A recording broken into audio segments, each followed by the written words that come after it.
but it's a great privilege to be here.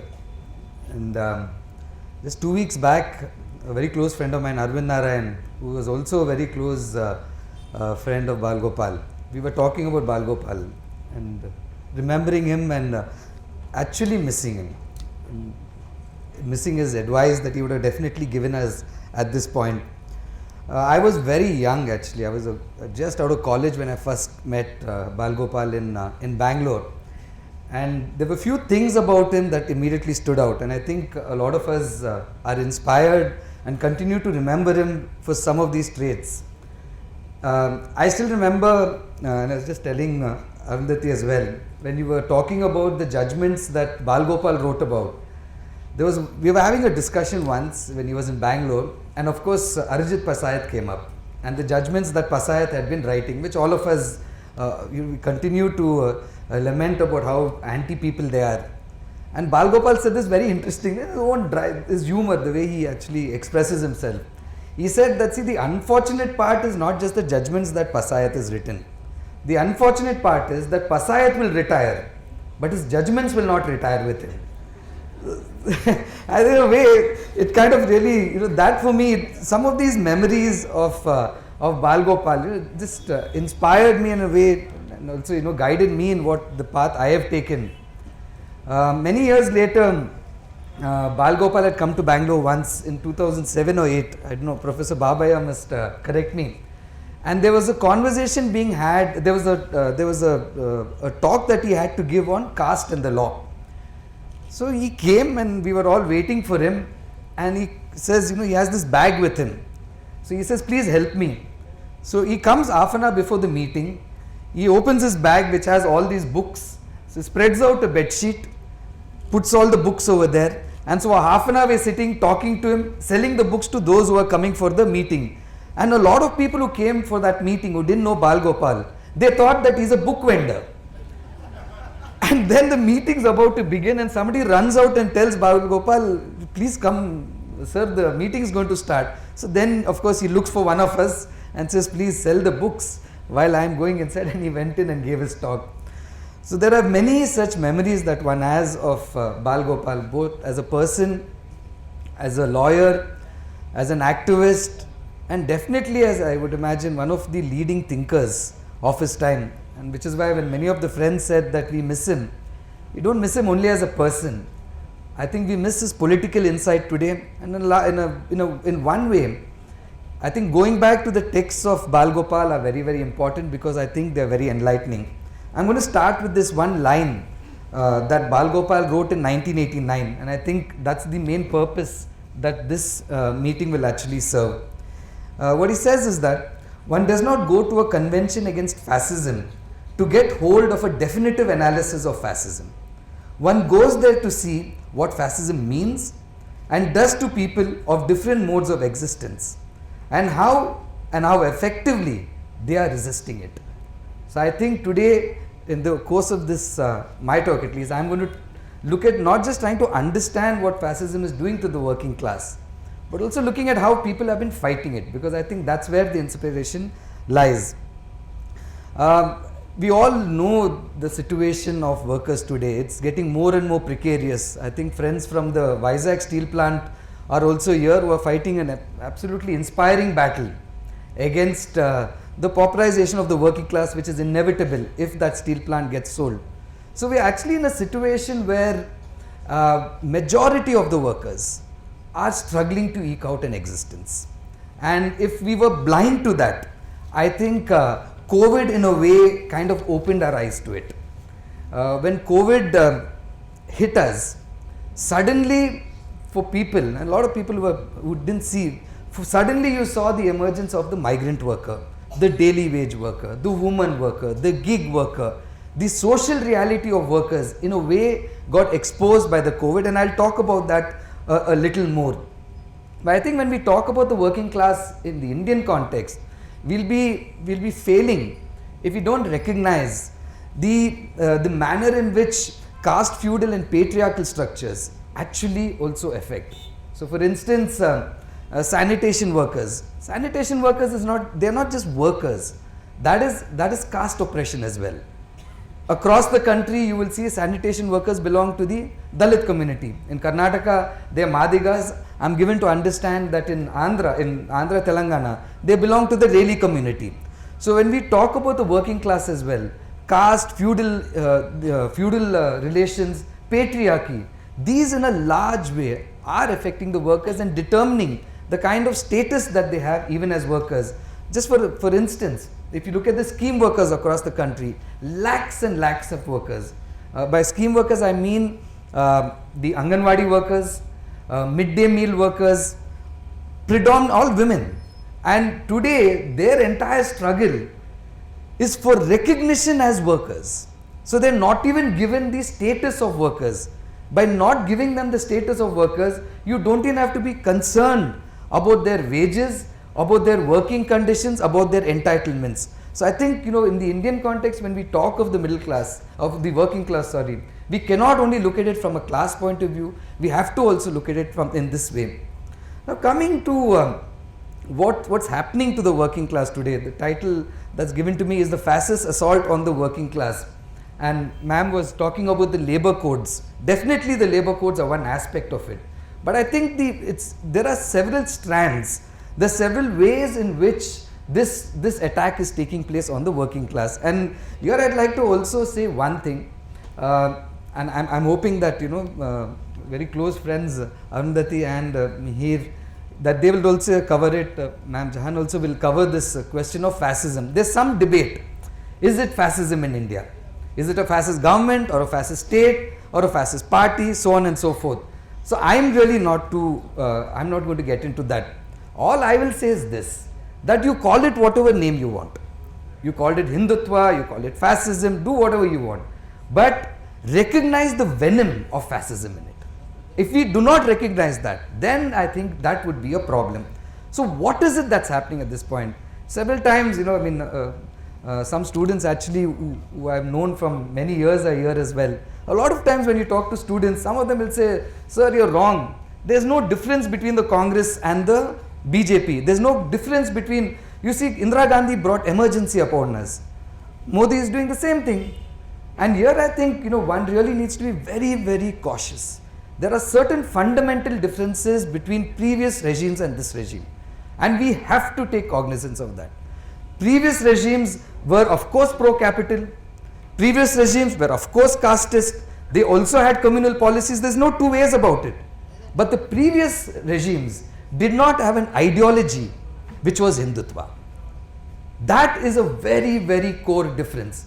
Previous ideologies, of course, they also had disrespect for the constitution. It is not like the constitution was implemented in toto in the last 75 years. But the previous regimes, they did not want to dismantle the constitution completely. They did not want to replace this democracy with a Hindu Rashtra. These are fundamental differences. Previous regimes, they also, of course, you had 1984, the Sikh riots that happened, which it's just shame. It's a blot on what's happened. But previous regimes did not have gundas, hooligans like the ABVP, VHP, Bajrang Dal, any number of names. Basically gunda organizations whose only job is to behave like a mob, whose only job, in fact, one of our friends says this, that what BJP has also brought in is this privatization of violence in the hands of Hindu supremacist organizations. So I think this difference, this essential difference is what we need to keep in mind in understanding what is happening. And I think even when we look at the working class, it's not that life was hunky-dory for the working class previously. You have an entire phase where public sector undertakings were established, where jobs were being created. You had all of that, but you also had a very pro-capital kind of economic policies even previously. You had the growth of cartels even previously. Corporates did enjoy a lot of benefits even previously. But here again, there are certain differences, and that is something that I am going to try and talk to you about. I think in the first instance is the policies of this government. Just I think a couple of days ago, there was this news that Mr. Adani has now entered into the beach sand mining business. And incredibly, Few days after he registers to company, which is now going to enter into beach sand mining, the Modi government has decided to lift the ban on mining of beach sand. It is to that extent that you have a kind of a collaboration that is happening over here. There's a long history to that, and I'm sure that many of you know about what the kind of relationship that Modi and Adani's enjoy.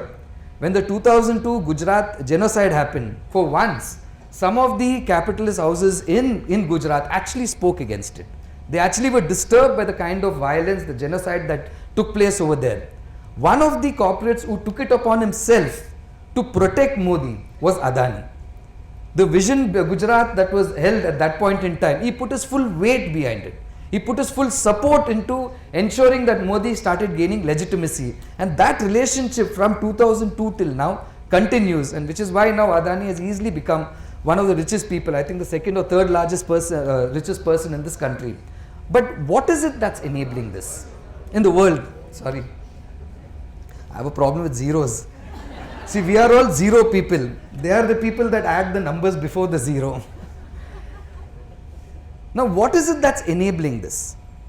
What's enabling this is this neoliberal policy, which in a sense is creating this kind of a corporate Raj on one hand and this crony capitalism on the other.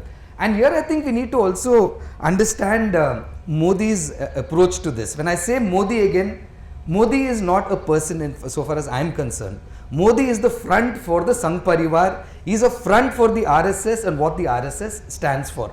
So there are two interesting things, that it's very difficult to listen to his speeches, of course, and really I wouldn't recommend listening to his speeches. So once in a while, of course, you go back and you read what he has to say. So what Modi actually said when he came to power, he claimed that, see, this is going to be a government of the poor. If you remember 2014, Sabka Saath, Sabka Vikas, etc., etc., etc. But then, of course, we know what happened. The next time, 2019, when he won his elections, there are two very interesting things that he said. The first thing that he said was that there are only two castes in India. He actually uses the word, do jati, in this country. One is the caste of the poor, and the other is the caste of those people who want to lift the poor out of poverty. This is his speech. Subsequently, he goes on to say in few other speeches, he says that, see, there is a very bad mindset that is developed in this country. This, this entire discomfort with rich, the discomfort with wealth, the discomfort with the wealthy. We have to change our mindset because we have to respect the wealth creators. If we respect the wealth creators, then more wealth will be created and our country will become really this beautiful, joyful Hindu Rashtra. So when we talk about this, when we talk about the differences, when we talk about this assault on the working class, these neoliberal policies that we are seeing, it comes from this mindset. And that, I think, if you look at how demonetization happened, for instance, I think we've reached the stage in our country where the moment this man says he's going to announce something at 8 o'clock, all of us literally lose sleep, even in the middle of the day. Because he's going to do something which is absolutely draconian, authoritarian. So when demonetization happened, and again it was just announced, we saw the kind of impact that it had on the working class.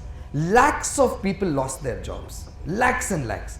Daily wages entered starvation. People stood in lines and lost their lives. The entire MSME, the small industries, that entire sector got decimated. And of course, he said that you're doing this for the country. So standing in that line and depositing your 500 rupees notes and your 1000 rupee notes was an act of patriotism.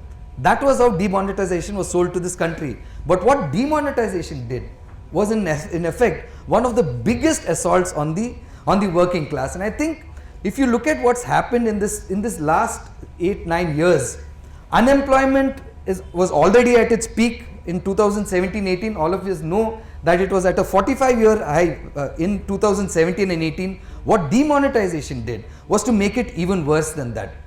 So the manner in which these policies are getting implemented, being formulated, in my opinion, This is what constitutes one of the biggest attacks on the working class, and that's how we need to see it. To the extent that you look at the kind of inequality that exists in our country, I mean, it's just incredible. I remember I was in this, some agricultural workers union. We were just generally having a chat, and of course, some of us ask these really stupid questions sometimes, and we get the correct answers. So I asked in the village, like, acha, how many people, are really poor in the village? One of our workers looks at us and says, literally with that, what kind of a madcap are you? You ask me how many rich people are there, I'll tell you. Because them you can count on your fingers. So inequality, if we really need to understand, I don't think we need to really look at figures and numbers exact. The experience, the everyday lives of people show that inequality is growing and growing manifestly. I think one more thing that really is happening and which we really need to take cognizance of, when we talk about these neoliberal policies, it's really coming in various ways. It's not just your corporate write-offs, it's not just privatization, it's not just all of this. It's also the manner in which certain schemes are being hit. So for instance, if you remember, Modi called in 2015, when there was discussion of enhancing NREGA, the Rural Employment Guarantee Scheme, Modi stood up in Parliament and said that this is a living monument of Congress's failure to tackle poverty. Do you remember that? He stood up in Parliament and he laughed. He has that very evil kind of that Mogambo kind of a laugh. So he does that. This is a living document, a living monument of Congress's failure. Do recall that when COVID happened, one of the schemes that was implemented the most was NREGA, and this is the scheme that now they have again slashed the budgets to. So if you look at the budgetary allocations that are happening to all welfare schemes, all of them are getting slashed. The ICDS scheme, NREGA, midday meals, every single scheme. So welfare schemes are now being dismantled, and all policies to ensure this kind of centralization of wealth, that is happening. So I'd request you to please keep this in mind. And actually Balagopal had this very interesting thing to say, because if you recall in the starting days in the 80s and 90s when BJP started to come to power, there was this entire notion, some people kept saying that they have the Swadeshi Jagran Manch, and so they are going to oppose capitalism, they are going to oppose any kind of entry of foreign companies, so on and so forth. I'm sure that most of us remember that. So Balagopal actually had this to say. He said, a populist fascism, for instance, would today have made a big show of opposing the new economic policy. The BJP will not only do that, it offers the most brazen arguments in defense of liberalization of the economy. What he wrote in 1989 is what we are seeing today. So when you have Modi standing up and saying that respect the wealth creators, there are only two castes in this country. These are the brazen arguments in defense of liberalism, of neoliberalism that we are seeing today. So that's one part of it. I think the second, and in my opinion, which really angers me the most, is the contempt that this regime has for workers. In fact, I remember there was this kind of a right-wing kind of a trade union leader where we were just having a chat, and he said that, see, in Hindu society, in Hindu philosophy, you have to do. You should not think about what you're going to get. I don't know what it's, I really don't know the exact, he said something in Sanskrit and he explained it to me. He said, so you do. You don't worry about what you get. If you don't get it now, then you will get it in your next janma. So I think in a way, this is not just, it's just not an anecdote. It's also representative of the way in which this regime looks at workers. So this is a regime that does not want to guarantee jobs. It cannot even create jobs, but it will snatch jobs. It cannot offer, it cannot even fix minimum wages, but it will also not guarantee you get that. So there is a contempt that this regime has for workers, and this regime is altering the relationship that exists between the capitalist class and the workers. There's always been that fight that has been happening from the time capital and labor came in. But the point is, today what you're seeing is there's an expectation from the current regime that workers will be like, employers are our annadatas, we have to be grateful to them and we should not be questioning them. I think that's something that I'd like you all to keep in mind. And in a way, like I said in the beginning, COVID gave us that sign. COVID, the lockdown that was declared was with a 4-hour, it was a 4-hour notice that in 4 hours the country is going to go into lockdown. In 4 hours everything is going to be shut for the next 2 weeks or 3 weeks, I forget, on 24th of March. In 4 hours nothing is going to function for the next 3 weeks. That was the announcement. There was absolutely no care of what is going to happen to the workers. How many people had money where in 4 hours you can go and buy rations for 4 weeks? How many people had money to say that, okay, for the next 4 weeks, this is the amount of medicine I require in my house, I'm going to buy that? How many of the working class actually had any garret that, okay, 24th, in the next week I'll have to pay my rent? Where am I going to get that money from? One of the biggest things that happened during COVID, the lockdown, was wage theft. He announced the lockdown on 24th of March. Lakhs of workers did not get their wages for that month because the employer said it's lockdown. We can't do anything. You can't come, you can't fight, you can't ask, and workers were robbed of their wages. The manner in which COVID happened, and if you look at the lockdown and what happened even subsequently. So for instance, a lot of us over here, in fact, I was just having a chat even with Vasudha as well, the kind of work that HRF did here when the lockdown happened, especially with the migrant workers. It is incredible the kind of contempt. In UP, for instance, notices were issued because when migrant workers started walking back to their villages, there was no effort on the part of the state to help them. What the state did, what the regime did at that point was instructed that put them in jail, prevent them from walking. In Uttar Pradesh, people were walking, so they would add for water. You'd go and ask people, please give me some water, some food. They issued a notice to people saying if anyone gives water or food to the migrant workers, criminal action will be taken against you all. In Uttar Pradesh, cycles were confiscated. Thousands of cycles were confiscated and the workers were said, if you want, you can walk home. I don't know if you remember the image of where workers were disinfected. They were made to sit in the middle of the road and disinfectant was sprayed on them. See, I mean, I think, we really need to understand why this happens. I mean, how is it that this man, and he told that you work from home. How many of the working class can work from home? How many of them can afford to work from home? You have daily wages. 92% of the workers are in the informal sector. And then he told this very same people, please take thalis and bang them. You go and light candles. You do all of that.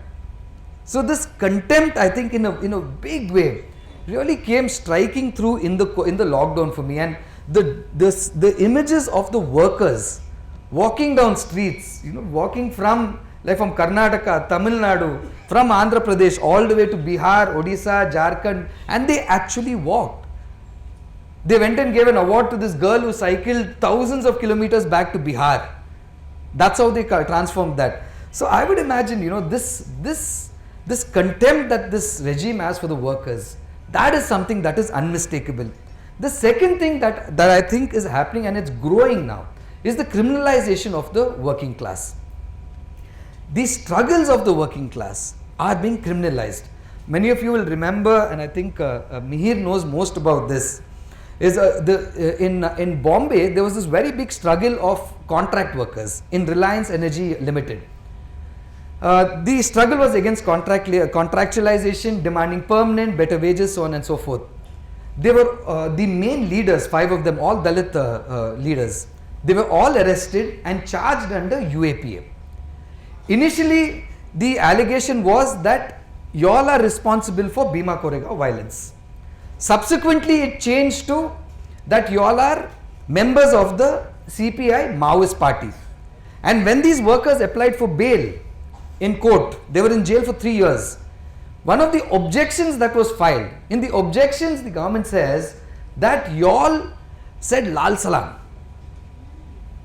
You all said Lal Salam. Why do you all say Lal Salam?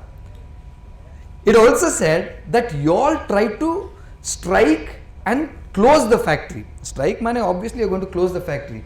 This shows who you all are. Now is this going to happen across the country again? If you fight, if you raise your voice, are you going to be charged under UAPA? We all know what has happened in Precall, Maruti, etc., where workers are languishing in jail even today. And I think in a way for me, one thing that really affected me a lot was, if you remember during COVID, migrant workers protested in various places. And what was the protest? The protest was that we are dying of hunger, we don't have food, we want food. Some of them protested that, see, we are here, we want to go back to our hometowns. They weren't asking for anything beyond that. In Surat, for instance, when migrant workers took to the streets in lockdown, they were tear gassed, lathi charged, arrested and sent to jail.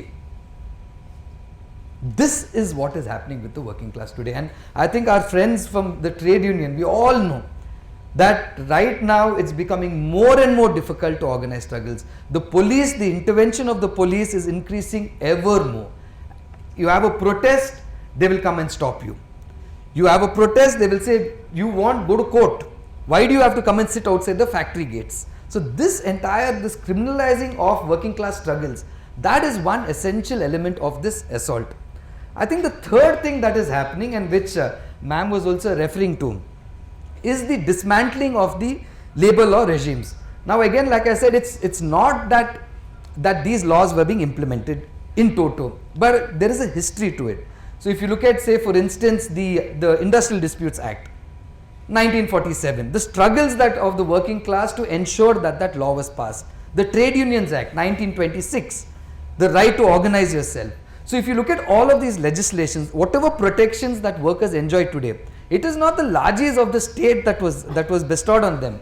It was the blood and sweat of the working class, their struggles, that compelled those governments to pass those laws. And those are the laws that we are talking about. Now what has happened since those laws? So previous regimes, they won't implement that law to that extent. They'll ensure that, okay, it's there, we'll try to implement. That was the kind of approach that they had. And they, in fact, one of the things that has happened is that they found a very able ally in the courts. So if you look at various judgments of the courts on labor issues, where they have diluted labor laws, where they have diluted the rights of the workers, that was what was happening previously.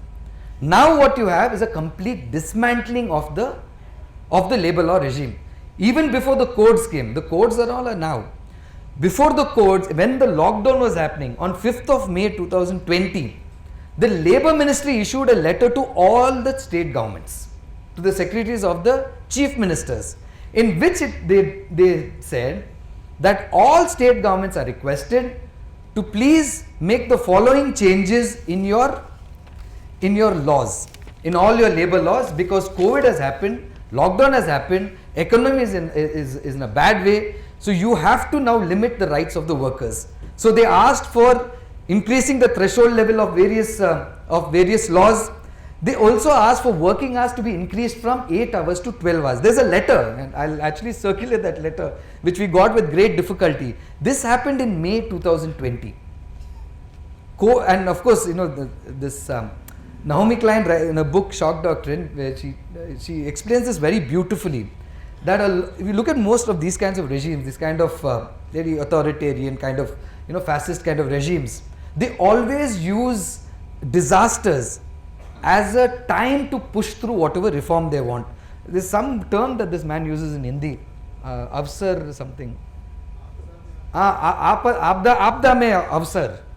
Abda mein avsar or something like that. That there is opportunity in a disaster. So they used it. They used the disaster to push through these kind of changes. And of course, thereafter what has happened is that the labor codes have been passed. The labor codes have been passed, but the labor codes are not yet in force. For it to be in force, they have to issue notifications, which they have not done. And I think in a big way, the struggles of the trade unions, the All India strikes that have happened over the past 5 years, that has been very instrumental in forcing them to stop. But they passed the laws very undemocratically in Parliament. What are these laws going to do? These laws are basically, one, the threshold level is going to increase, which means that most workers are going to be taken out of the protection of labor law. The law itself is not going to apply to you. Secondly, right to organize is going to be affected. So in one of the law codes, they have this thing that the registrar of trade unions can cancel the registration of a trade union if it does anything beyond, if it does anything contrary to its bylaws. How can the state arrogate for itself that power? If a union does anything contrary to its bylaws, it's for the trade union members to take action. But now this right has been arrogated. A trade union registration itself can be removed. Right to strike has been hit. Right to strike, which is fundamental for workers. Here it says you have to give notice before you can go on strike. And of course, if you give notice and conciliation happens, then you cannot strike. So basically you give notice, Labor Department will initiate conciliation, and what will happen to you? You cannot strike at all. Wages are going to be hit. The rights of women are going to be hit. In every which way, what we are at least saying is that these codes are going to reduce workers to literally slaves. And that is the challenge that we have before us. And this, in a way, is one of the biggest kind of attacks on the working class. The next part that I really want to talk about, and this I think is something that is very disturbing and very difficult to acknowledge, but we have to acknowledge that there is also the fact that a section of the working class has bought into the Hindutva ideology. It's not that workers were not communal before. Workers were communal before. If you look back in history and you think about, especially after Jallianwala Bagh, what happened, where the British really pushed their communal agenda, and you had a series of riots that happened in the 19s, 20s and 30s. But you also had a large number of strikes that happened. So to some extent, this class consciousness was able to subdue this communal consciousness. But now what we are finding is that, and this is something, any trade union activist over here, you will share this concern of mine, because when you have conversations with workers outside of a protest, you go into the area, you're just chilling, you're just, sitting and talking about, and then you'll find, the other day, one of the areas we went, there's this Akhanda Bharat. You've seen the Akhanda Bharat map?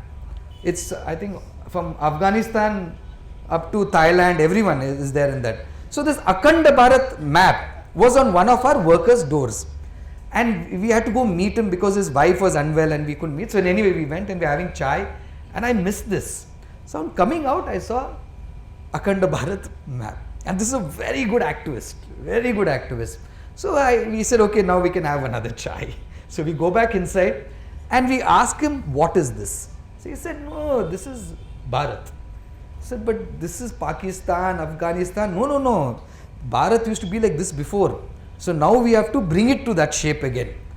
So I just generally chatting, and then he was telling me, in that slum, the RSS went to every house, told them that, you're Hindu, we are all one, put the sticker and we will have conversations. So the RSS has been having meetings with these workers, convincing them that this is how India is, the great Indian culture, the Hindu traditions, and about how the Muslims, Christians, the left, of course, these are people who are not good for our country.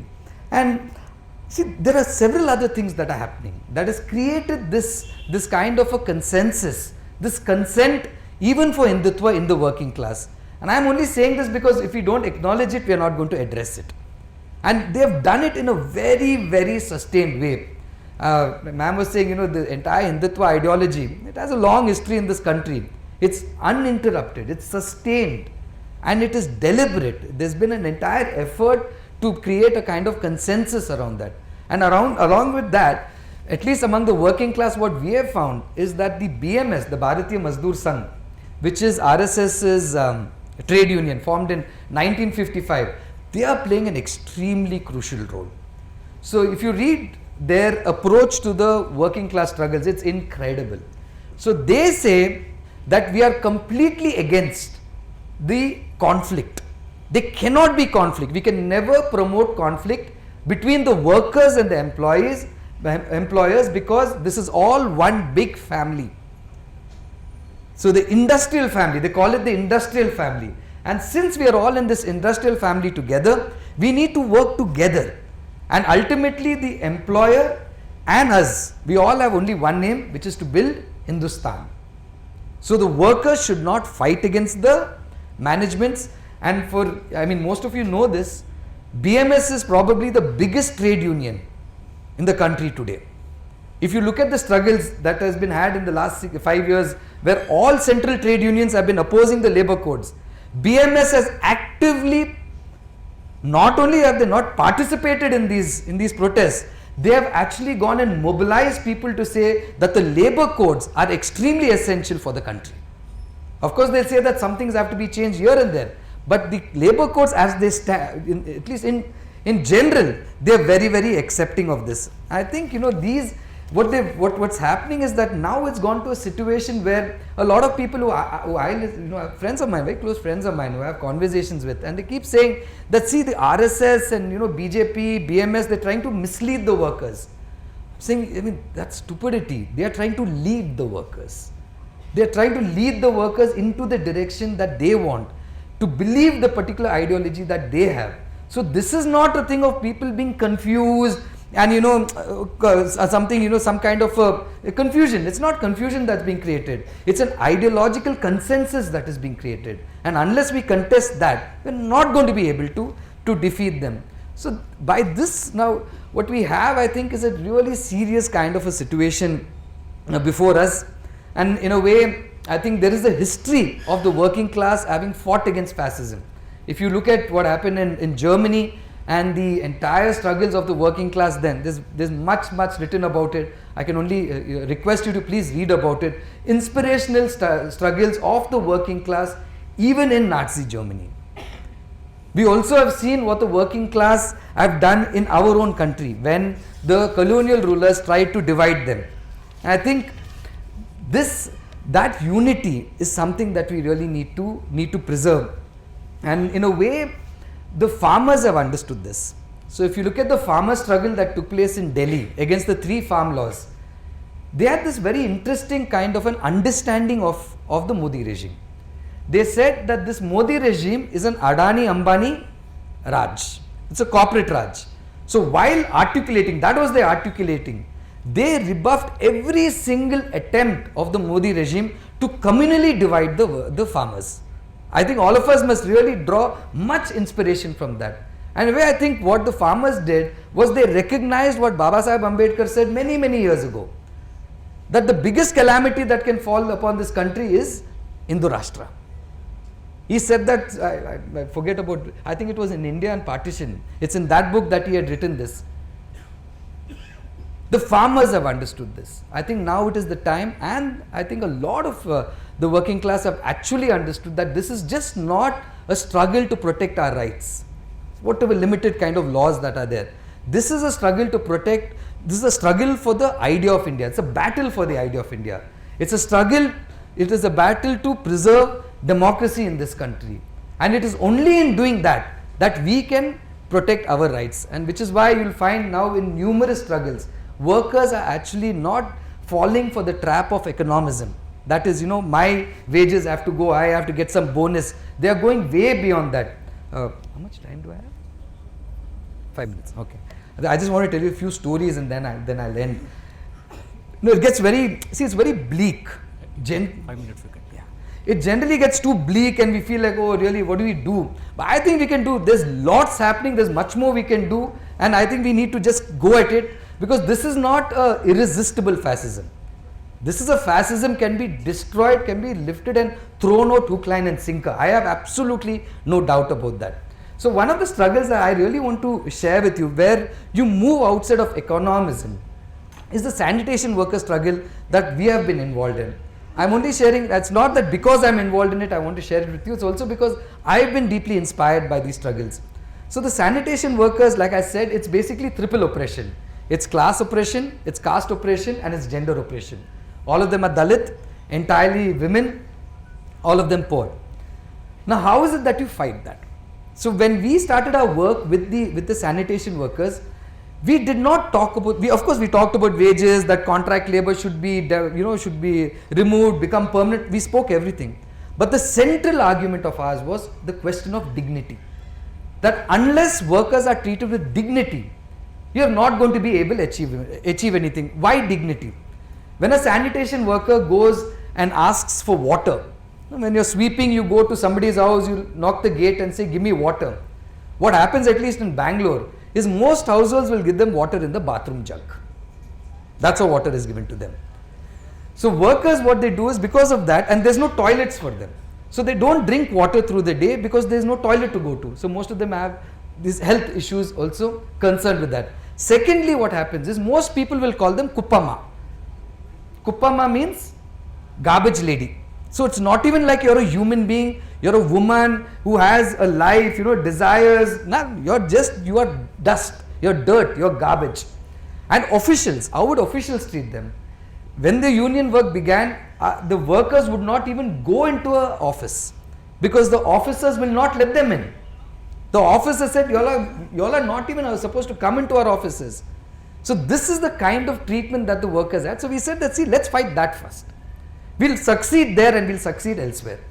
So over a period of time, the struggles of these workers to secure dignity for themselves, not as some kind of, not in a begging fashion, but as a matter of right, that I think has been absolutely inspirational. So how that has happened is, the workers now question patriarchy, the workers are questioning caste, and the workers are also questioning this class oppression. So now among that entire set of workers, there is absolutely no chance of a RSS BJP being able to succeed. They've tried, but they cannot succeed. Because these workers then will tell you, Baba Sahib Ambedkar said that Hindu Rashtra is not good. That y'all people, for y'all caste is most important. For y'all a woman must only be under the foot of a man. We don't believe in that ideology. Our ideology is an emancipatory ideology. So I think the struggles of the working class, moving beyond economism, fighting against for annihilation of caste, fighting against patriarchy, those are the struggles now that the working class has to engage in. I'm not getting into a prescriptive that let's fight privatization. Those are given. Fight against contract labor, fight against privatization of PSUs, of course. But what is the ideal? What is our approach going to be? How are we going to fight those battles? If we are going to fight those battles only as economic battles, then we are going to fail. Unless we fight those battles, because class is just not an economic question, it's a social question. If it's a social question, then the working class struggles have to take up these